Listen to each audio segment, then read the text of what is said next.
Hello viewers, maswera sei kwese kwamuri kumativi mana enyika kweZimbabwe. Kusangana kwatiri kuita muchirongwa chenhau chatinotarisa izvo zviri kuitika muZimbabwe, politically, economically, and also socially. So it's Kutapa Media IMC.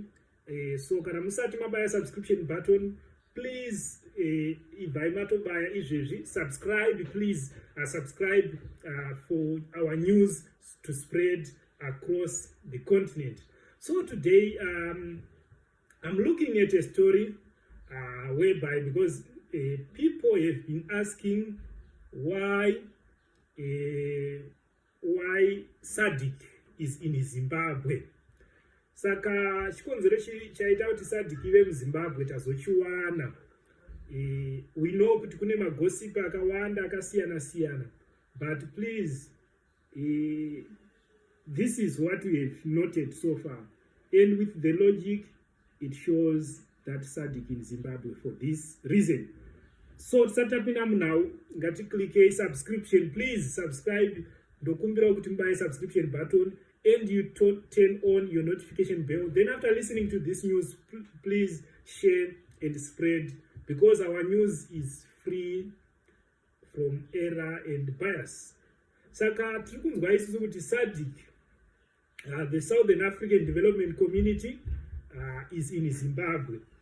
Inzwa ika hama dzangu, SADC yauya muZimbabwe. It's a preparatory mission that is in the country to assess the preparations for the 44th SADC Heads of State and Government Summit, which is being hosted in Zimbabwe coming this August.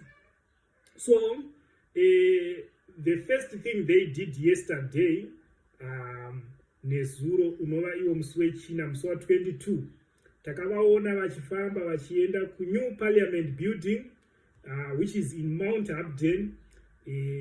Ikoko ndoku chaitirwa musangano uchaitirwa. So they assessed the main venue of the event, and vakapawo macomments avakapa, which shows that they were impressed kuti nzvimbo inoita. So the mission is being led by SADC Deputy Secretary Corporate Affairs Dr. Judith Katera, who expressed satisfaction with the new parliament after a 2-hour tour of the building, which was officially opened by His Excellency President Emerson Dambuzo Mnangagwa last year. So they mentioned that we had a very good tour for almost 2 hours. We went round to inspect the entire complex. It's a deeply majestic building that we appreciate very much. We have identified the place where we have the official opening of the summit and also the closing ceremony. There are rooms that are available for our heads of state to have their holding rooms, the places where they are going to have their meals and so forth. So which means vice tempa ipapa. Then also the secretariat will also have a dedicated room for their documentation and preparation of everything to facilitate the smooth running of the summit. So basically vakaindosa iyoyo. Then Dr. Katera vakazotaura zvakare kuti vachavhizitira mahotels achange achigara madelegates what. All right, let's leave that story. Ngatidzokei. Basically, vanhu venhau, bloggers, the challenge is they are running with news because they want more views. But we are not here to get only more views, but to inform the people so that when you are making your decisions, you make your decisions knowing carefully kuti hakuna zviri kutaurwa zvema-elections ari kunzi achazoda kuitwa manje. That's why SADC iri muZimbabwe. Please, hakuna election richaitwa presidential election before 2028. The next presidential election is 2028. That is the thing which we want to tell each other the truth. Anything chatuomera kana zvaita sei, let's embrace. Let's move forward, because the election period is over. Maybe by-elections are kukonzereswa nenyonga dzikuitika, but basically for presidential elections, let us forget and smile. I don't want kukunyeperai guys. SADC is not in Zimbabwe for elections. SADC is in Zimbabwe for the upcoming summit of the heads of state. Saka ndo zvamunofana kuziva, ndo zvandati ndikuendi kunyeuriraiwo panapa nhasi. Saka zvekuzoti SADC yakapinwa, yakapina vaMnangagwa, yakavaisa pataiti, yakazodi yowe, ndo shoko riri kumhanya nemabloga izvezvi. I choose to be different. Don't. Alright, my comments chero ari negative hatimarambe, hatikurambidzei kuti tuka kana kuita sei. But let us tell each other the truth. Let us be positive.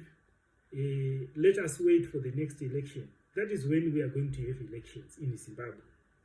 Saka this summit iri kutoratidza kuti zviri kutaurwa nemabloggers about SADC, it's far much different from what we are seeing, because SADC is working with the head of state, Mnangagwa, currently, and they are going along.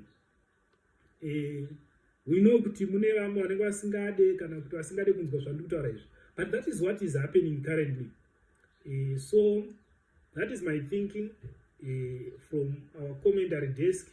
Those that are now is. We are not pushing any agenda. We are not a political party. We do not have any political backing. But let us state it as it is, that we are not currently looking forward to see any elections. Pamberi apo chazoita titsvagawo ma-analyst vanouya votaura nesu, but basically currently from what I have seen, what I have noted, we know we are in a sorry state sometimes as a country, but we need to embrace, we need to keep on going, we need to be prepared for the worst, since turikuona kuti kune zvakawanda zviri kuitika. But basically for the elections, that's why I said let's forget and smile. So I'm checking out now. Please don't forget to subscribe, to like, comment and share. My negative comments iwayo ngawe.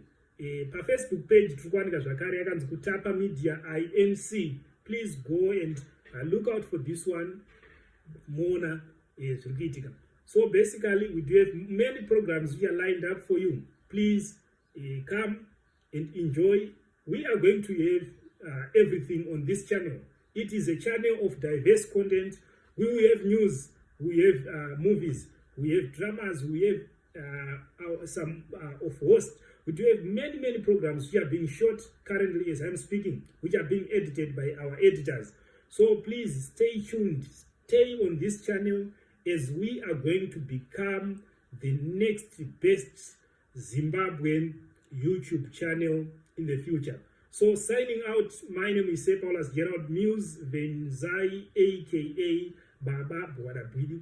I'm your host on the news desk. Thank you very much.